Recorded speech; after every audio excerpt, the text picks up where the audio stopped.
Afternoon, ma'am, and thanks a lot for joining in today. Thank you so much for having me over, and many thanks to Udan for giving me this opportunity of sharing my views. The purpose of today's conversation or today's dialogue is to understand a little bit about COVID 19 in general, which I'm sure most of you already are more aware than I am, and to understand how pregnancy and COVID affect each other or interact. What are some of the do's and don'ts that pregnant women should take care of? What are some myths surrounding around corona disease in pregnancy? How to look after your diet? How to exercise during this period? How whether you should be breastfeeding or not? How to handle your delivery? What is the preferred mode of delivery? If God forbid you turn COVID positive, then what should be your way forward? How to manage your baby? How to manage yourself? And some more questions that would come along the line to try and make this period as simple and as fearless or free from fear for our pregnant women and women in general. And as we go along, if any of the participants have any questions, please feel free to go ahead. Looking at the COVID-19 disease, we all understand that this is a viral disease, and it is an RNA virus, which explains why we are not able to find a vaccine up until now, and why this virus presents so differently in different parts of the world. Why is it is resistant to temperature? It's because it's an RNA virus, and RNA viruses mutate so frequently that it's a little difficult to pin them down, and this explains why this disease is so rampant. Look, talking of the disease in general, what is the incubation period? What are the symptoms? What are the worst case scenarios? Symptoms would probably range from mild to severe. And mild will be anything just like a common cough and cold. And the good thing is that mild symptoms revolve around nearly 50 to 60% of the population.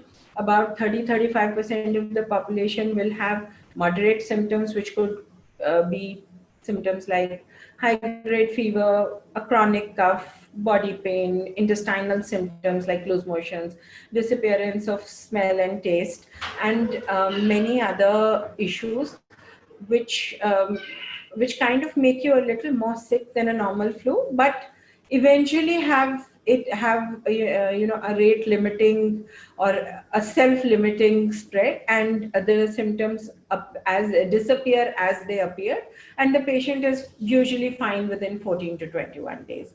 And the severe form is obviously that what we see in people with comorbidities, people in the higher age group, say above 75, those who are diabetic, hypertensive, have heart disease, have kidney disorders, have malignancies. These are the people who come into the ambit of high risk disorders with this disease. And these are the people who eventually don't do very well and require hospitalization, ICU admissions, ventilation, and some of them may not continue to do well.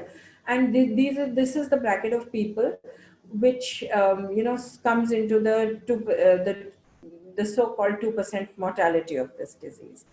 Now, it's important for everybody to understand that most of us will get the disease, because much as we don't want to accept it, we're now into the stage of community spread, wherein everybody is going to have the mild form of the disease, hopefully at some point or the other. So there's nothing to petrify yourself, but there is definitely everything to take precautions. And to understand what precautions are really going to be helpful, we have to understand the spread of the disease. The commonest mode in the spread of this disease is contact. If you come into a hand to hand or a say droplet contact with somebody with the disease, then you are likely to contract it. You are not going to contact it if you look at somebody with COVID 10 feet away from you or 12 feet away from you. So the things to remember, obviously, as everybody keeps saying, wear a mask, wash your hands frequently, sanitize them frequently, sanitize surfaces in your office or your house where you would have too many people handling. Say, the door handles where you push the doors from, your mobile phones, the switches in the from where you switch on the light, your doorbell, the food bags that come from outside. These are the things that need to be sanitized. There is no need to go overboard and keep boiling all the food that comes from outside, putting it in potassium permanganate forever. It's a good idea to wash the food well, leave it soaked with a few granules of potassium permanganate, but there's no need to go berserk. um, if you understand the mode of spread, then obviously you understand what precautions to take. So the key precautions here are wearing a face mask or a shield, whichever way is you're comfortable with. Sneezing into the nook of your elbow or into a napkin or into a disposable tissue or a hanky, which you obviously discard at the end of a use, and ensuring that you maintain social distancing, which is the key.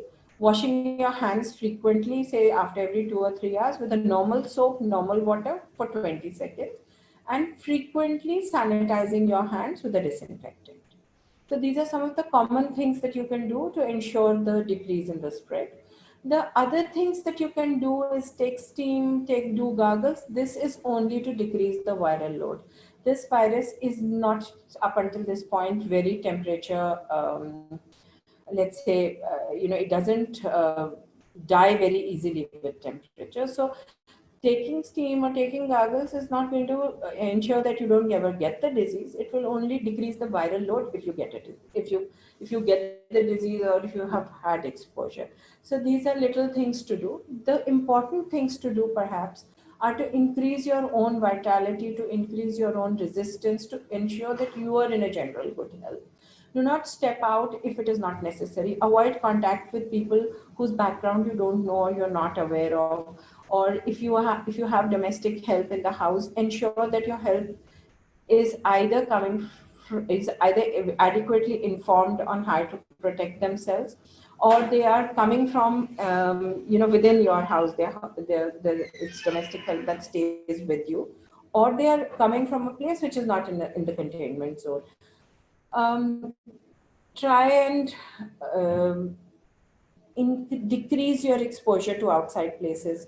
Don't venture out unnecessarily. Avoid eating too much food from outside, not because food from outside is going to have coronavirus seated over it, but it's generally outside food which causes diarrhea, which causes food poisoning. So you're decreasing your vitality if you eat too much food from outside. Have a lot of vitamin C, have zinc, have vitamin E, vitamin D. Eat a lot of fresh fruits. In fact, all colored vegetables, fruits are a good source of all minerals and vitamins which improve your resistance. Drink a lot of water, exercise. So do all things which generally improve your health. Now, if you are pregnant in this COVID era, I have three very important things to convey to all pregnant women. Firstly, everybody is not going to die of corona. So there is more than likely chances, A, you will not contact the disease. B, if you contract the disease, it would be a very mild form. And C, even if you do contract a severe form of the disease, it is treatable and will be managed.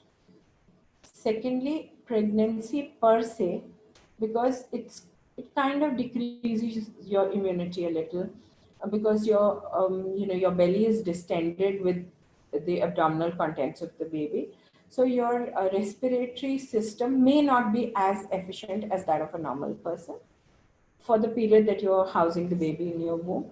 So per se, that makes you slightly at higher risk than the normal population of contracting the disease. However, the upside or the good side is that because you're pregnant, most pregnant women, A, take very good care of themselves in general, and B, the chances as your pregnancy advances because of your pregnant condition are that you're going to be more homebound, so less chances of contracting the disease. Some of the do's and don'ts, as I said, of pregnancy in this COVID era. Most important thing which most pregnant women need to understand, that sitting at home and not seeing your healthcare provider is the worst thing that you can do to yourself and your baby. Online consultation for pregnancy is not a very good idea. Your obstetrician cannot palpate you. She cannot see how your baby is growing over the net. So whatever, depending on what is the risk of your pregnancy, if you are a low risk pregnancy, then maybe a monthly visit to your doctor is important.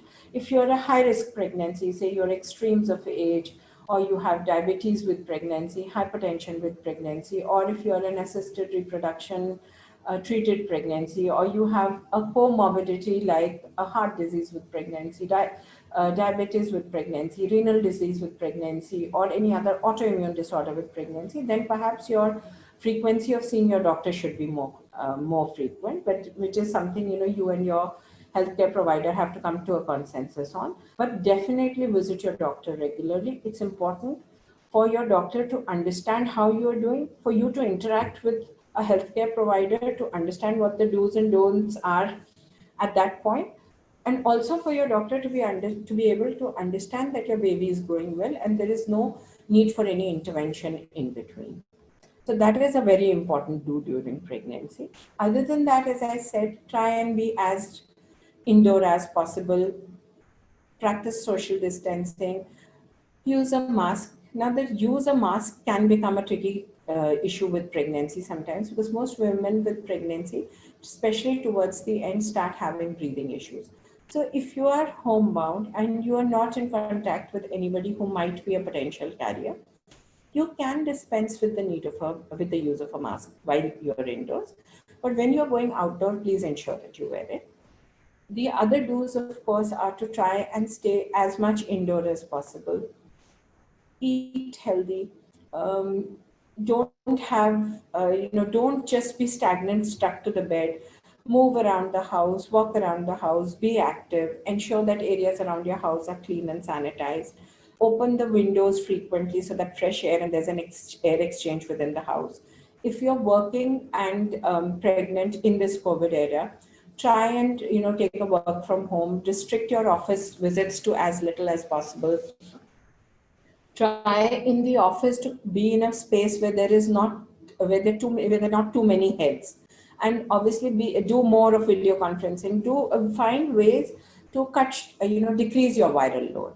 So these are some of the do's that you should be doing in pregnancy. Some of the don'ts, which and these don'ts I would specify uh, should be important for every pregnant woman to understand, is to avoid cluttered spaces, avoid going to places where there are too many people, avoid going to social gatherings, because that is where you're going to contract the disease, especially in this era where the unlock is happening, and it's happening big time. Of course, all of us understand the virtues of having an unlock, but we also need to understand that this is the time when all high risk people, including the pregnant women, need to restrict their outdoor activity and try and stay indoor as much as possible.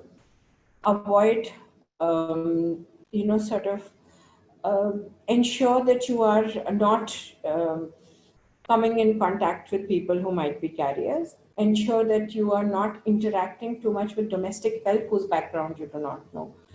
Definitely do not go and lock yourself and not see your doctor. So these are some of the don'ts that you should practice in pregnancy. Some of the myths that a lot of women have. Firstly, the most common myth that women have is that if I am pregnant, I am definitely going to get the disease. No, you're not. You're very, very unlikely to get the disease. If I get the disease, there's a fair chance that me and my baby will both get the disease, and hence my child will be at health risk, and so will I. It's not necessary that the baby will get the disease, and there is no transplacental transmission of the disorder. There is no study, there has been no evidence to suggest that while the baby is in your womb, if you turn COVID positive, you will transmit the disease to your baby through the placenta. So stop worrying yourself so much, because worrying then starts having starts getting related to another tangent of health, which is the mental health, which very often I see pregnant girls coming up to me and saying, I am I'm depressed because I'm homebound. I'm depressed because I fear that I'm going to get the disease and my child is going to get the disease. So these are some myths that you need to dispense yourself with. keep yourself busy in this time. If you're homebound, there's so many activities you can do. There is so much to read, there is so much material to watch over the internet. And when I say material to watch over the internet, I mean healthy material to watch over the internet.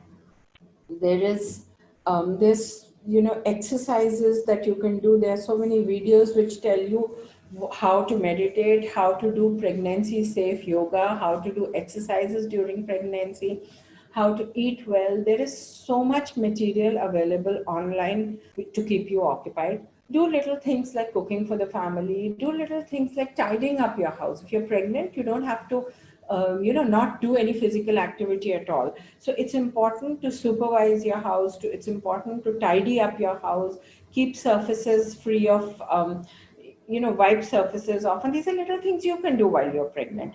So some of the myths about I am definitely going to contract the disease um, if I stay indoors, I am going to be safe. If I don't meet people, I'm going to be safe. Yes, of course, you're relatively going to be safe, but that doesn't mean that you make yourself sick staying indoor, or you make yourself sick not meeting anybody else. So these are some of the things that you need to remember during your pregnancy. Apart from that, a very important tangent, apart from seeing your doctor regularly and taking all your prenatal vitamins, iron, calcium supplements, vitamin C, zinc, is the fact that you have to focus on a healthy diet. When I say a healthy diet in pregnancy, obviously, I do not mean that you eat for two people. All I mean is that you increase your calorie intake by about 300 to 400 calories over and above your pre-pregnancy diet. And within this calorie framework, ensure that you increase protein intake. And protein intake for vegetarians will be lentils, pulses, sprouts, soya product, kala chana. These are common things, milk and milk products. These are all common vegetarian sources of protein. And non-veg, of course, egg white, chicken, fish, they're all very good sources of protein.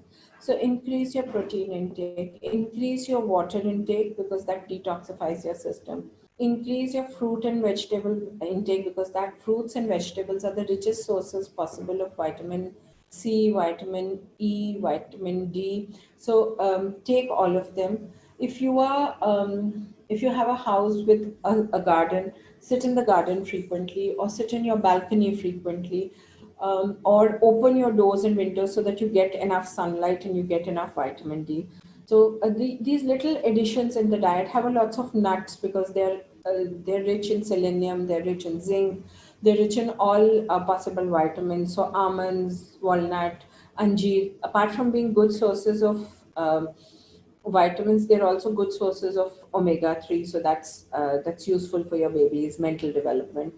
Um, have more of milk and milk products to add calcium to your diet. So that's a very important tangent to taking care of yourself during pregnancy. Exercise well, but obviously under supervision. If you have a place in the house to walk, so walk say about 20, 25, 30 minutes in the morning and 15 to 20 minutes in the evening.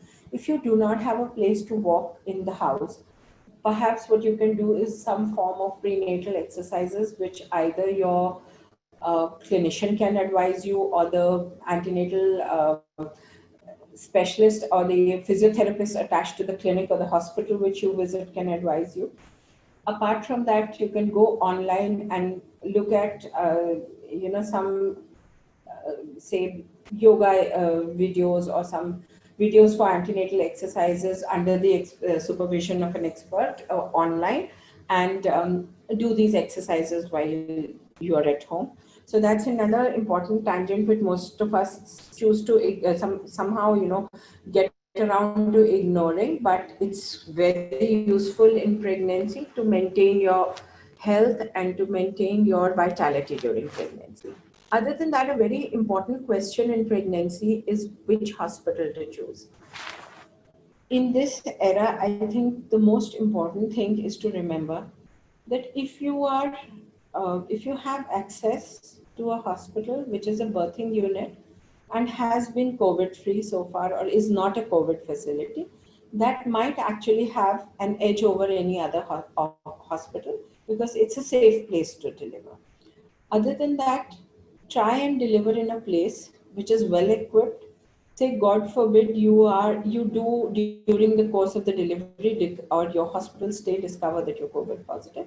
At least the hospital should have enough backup to provide you with any kind of medical aid, say oxygenation, a BiPAP, a CPAP, or even a ventilatory support. God forbid if you need that, or at least try and be linked to a clinician who has attachments or access to a hospital where you can be shifted if you require intensive care. So that is one thing to remember.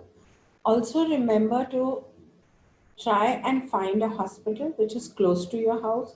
Try and find a clinician who is accessible, because all these things will make it easier for you to reach your hospital, to reach your clinician in a time where it sometimes it's not so easy to travel, sometimes it's not so easy to find conveyance. So try and make your life simpler. Find a doctor closer to you, find a doctor who's accessible, find a hospital that is well equipped. So that should make it easier for you to deliver safely, and make it easier for your baby to come positively into the world.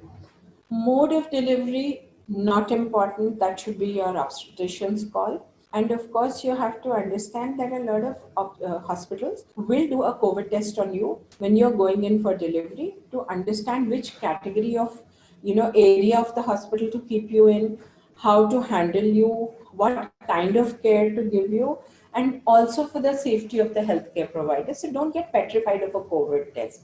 Their chances are that you will be negative. But if you are COVID positive, it does not mean that you're going to be abandoned. Your healthcare provider, your clinician, your hospital will provide you with adequate care, either within the same setup, or at least your clinician will be able to offer you a setup which is a COVID hospital but is fully equipped to take care of your delivery.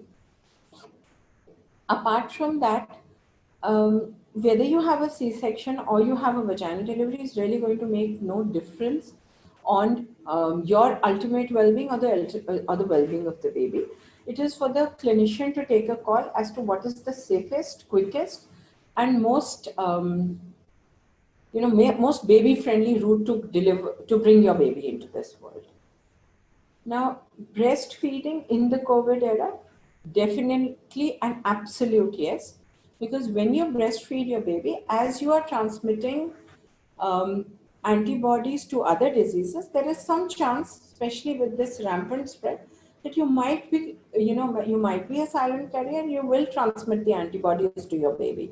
So please do breastfeed your baby. The only thing you have to take care of, or the only thing you have to understand, is that when you reach home from the hospital, restrict the number of visitors to as few as possible. You don't have to go overboard and keep testing the entire world before they come and see your baby. But whoever is within the ambit of looking after your baby, restrict that to 2 or 3 people. Restrict them to people who are sensible enough to handle themselves carefully, those who wear masks, those who wash their hands frequently, those who take care that they sort of distance themselves and ensure that they don't contract the disease, or know how to decrease their viral load. Restrict entry of other people into the house, restrict outside eating outside food. But there is no need to restrict yourself from breastfeeding. There is no need to restrict yourself from eating well, from having a lot of liquids, and being active during your antenatal period and the post delivery period. Now, in the entire scenario of this COVID period, say you come in contact with somebody who's had COVID, or you have some symptoms in your antenatal period and you're tested COVID positive, either in the antenatal period or during your delivery when the doctors test or the hospital tests you as a routine, or post in your postnatal period, if you turn COVID positive, what to do? First of all, do not panic. The chances are that you are going to just have the most minimal symptoms. You're just going to have a little cough, cold, some amount of sneezing, something like similar to the flu, a little bit of fever, a little bone pain, and that's going to be the end of it. Of course, the first thing to remember is do not hide this from your healthcare provider, because they will know how to help you better. So apart from doing the routine, of quarantining yourself within the house or hospital, as your doctor suggests, or quarantining yourself, from your other household members, get in touch with your doctor, inform your status, and they will guide you as to what is the best way forward. Most doctors will be linked to hospitals, either which are, hospitals which have facilities for both COVID or non-COVID patients, so they will be able to, sort of deliver you within the premises where they are used to going, or at least they will be able to guide you as to which is the right place to go. So, God forbid you do end up with severe symptoms.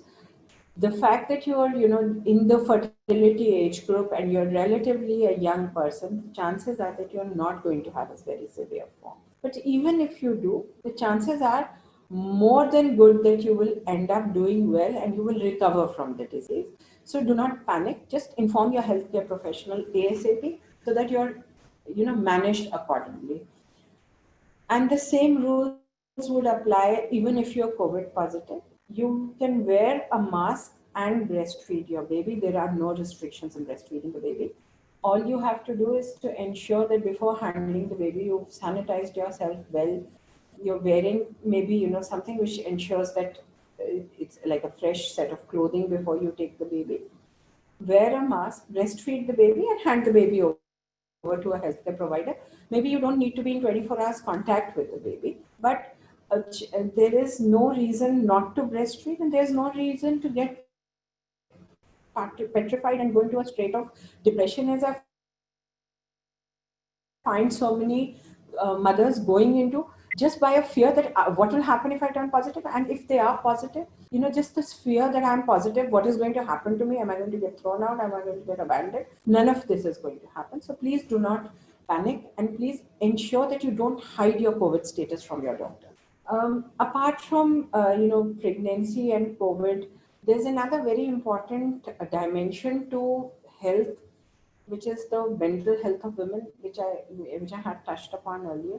I have noticed that the number of women coming with feelings of blues and feeling low, feeling depressed, feeling out of sorts, not taking care of themselves in the antenatal period. Of course, I do see a lot of them, but I'm seeing more of them in the postnatal period, because mostly, the people taking care of the baby are now restricted to one, two, or three in most houses.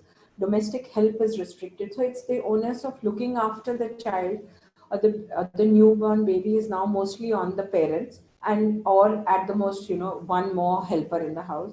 So most women are, complain that they are tired, they are unable to take care of the baby. They are fed up of being alone. They are fed up of not seeing too many people. They are fed up of this fear of what's going to happen. So I think it's, if you feel that you're facing symptoms, which are out of proportion to a routine apprehension, then I think you should either discuss it with your family members or with your healthcare provider, so that there is enough people to help you, enough people to counsel you, and your doctor, knows when to intervene with counseling, when to intervene with some amount of medical aid, if at all required, to us to, sort of keep your mental status healthy. And of course, in the postnatal period, uh, please ensure that no matter how, you are keeping your morale up and you are active and you're eating well. Apart from this, the last thing that I would want to touch upon is women's health in general, apart from the pregnancy era, uh, office going women, elderly women, um, young girls, how they should be taking care of their health in this COVID period. Of course, some rules would remain the same about social distancing, wearing a mask, who to allow in the house, how to sanitize areas around your house. But other than that, if you are, there are a lot of myths surrounding this age group also, the extremes of age group, very young and and the elderly women, that we will not consult a doctor if we have a problem. Common things like vaginal discharge, which can be harbingers of a serious problem, discharge from the breast, irregular periods. If you have any of them, consult your doctor in time. the onus of ensuring that the clinic or the hospital is on the healthcare provider, is that that it's safe for you to go. So trust your healthcare provider. I'm sure they will ensure that the clinic or the place where you visit them is a safe place for you to visit. So don't shy away from attending to a doctor. Other than that, if you have any symptoms that are different from the routine, do not sit over them कि corona ठीक होगा तो हम जाएंगे. Corona पता नहीं ठीक कब होगा, आप कब जाओगे. आपको अगर कोई symptom routine से हटकर है, please consult your doctor either over the phone. If she feels the need to see you, she'll call you, or she'll at least advise you what to do or what not to do. Some of the things regarding a healthy diet, regarding exercise, regarding doing exercise at home, regarding keeping yourself busy at home so that you don't get depressed or demoralized, would apply to all women in general. Apart from that, there will be some women who are who are in the high risk say section for contracting the disease, especially diabetic women, hypertensive women, older age group, people with malignancies, people with lung disorders, people with autoimmune diseases.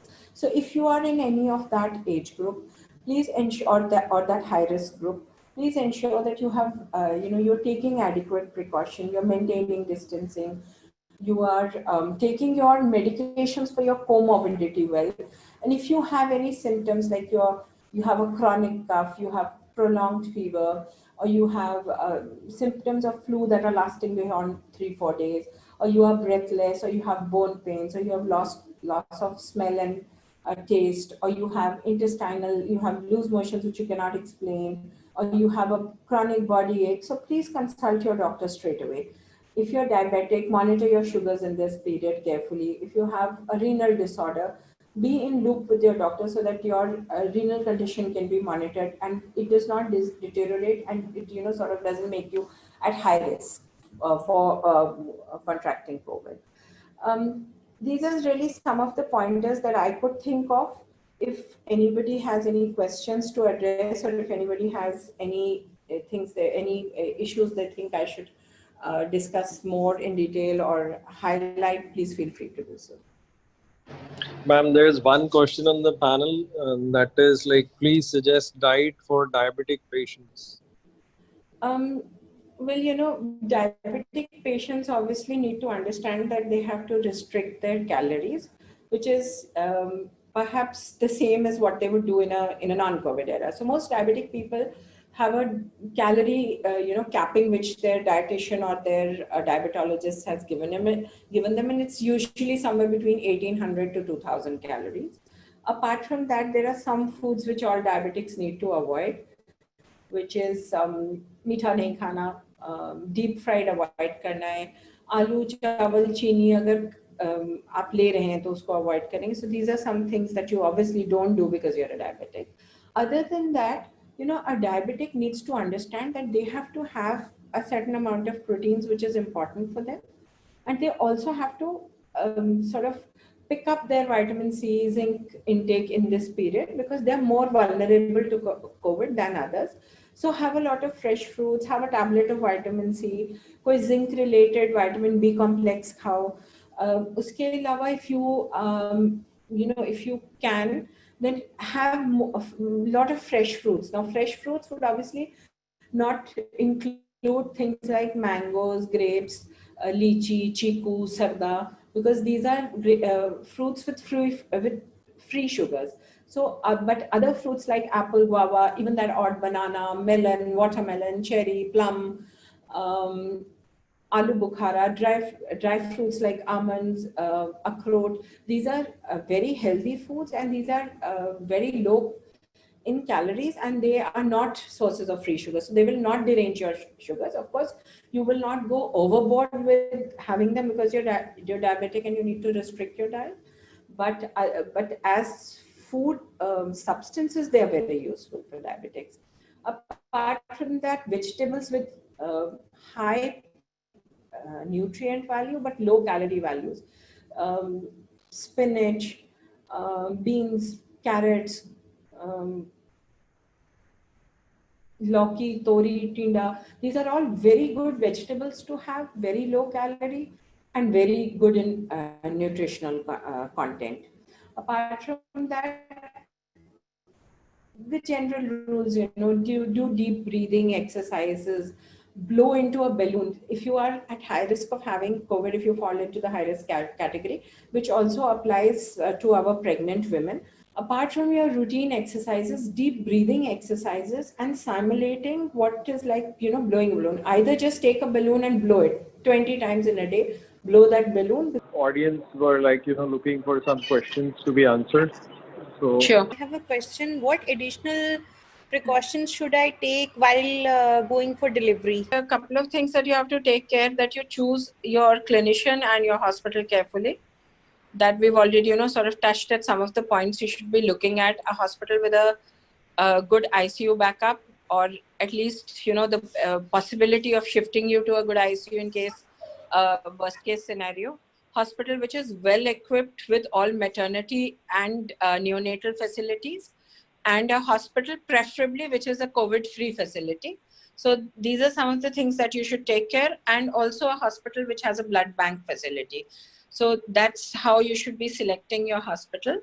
Other than that, obviously, because per se you are slightly at higher risk than the general population, you should be choosing experienced obstetrician who will be able to handle you in case a complication arises.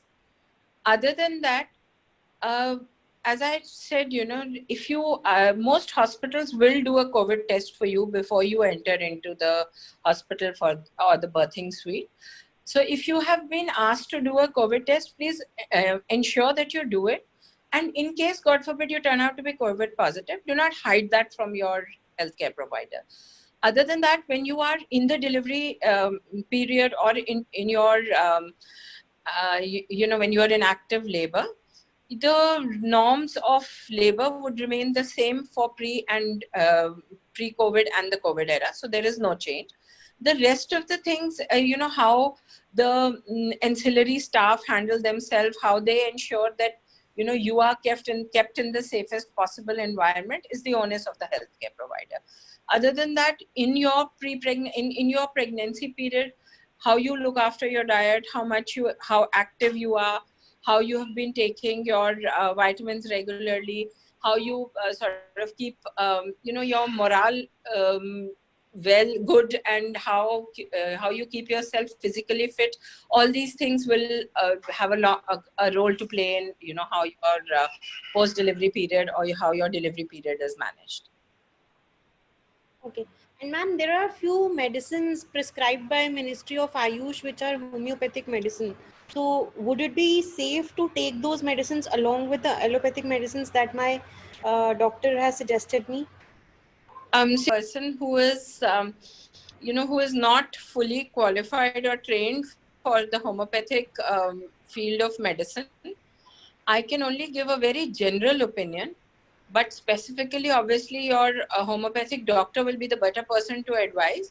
But by and large, most homeopathic medicines are usually safe medicines.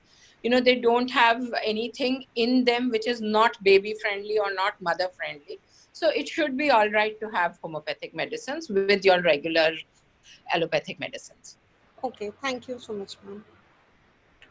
Question asked by most pregnant women is, can they have ye giloy, kachi haldi, tulsi, adrak in the form of a kada?